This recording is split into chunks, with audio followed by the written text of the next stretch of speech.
সাংঘাতিক কাণ্ড রে বাবা! রাত 10টার দিকে বর 1 কিলো রুই মাছ কিনে নিয়ে এসে বলে না মাছের তরকারি রান্না করো। আমার মাথা গরম হয়ে গেলো।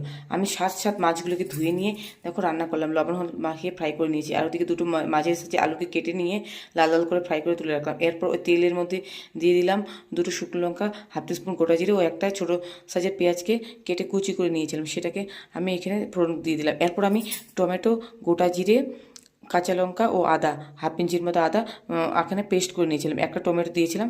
তারপর এর মধ্যে দিয়ে দিলাম লবণ, হলুদ গুঁড়ো ও লাল লঙ্কা গুঁড়ো। এরপর ভালো করে মশলাটাকে কষিয়ে নিয়ে আলুগুলো ছেড়ে দিলাম। আলুগুলো ছেড়ে দেওয়ার পর এখানে একটু সামান্য জল দিয়ে দিলাম, কারণ নাহলে মশলাটা পুড়ে যাওয়ার চান্স থাকে।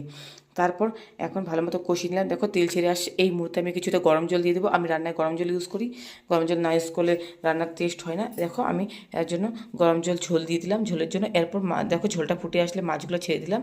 কত সুন্দর, কত তাড়াতাড়ি আমার চটজলদি রান্না হয়ে গেলো। দেখলে আমার হাতের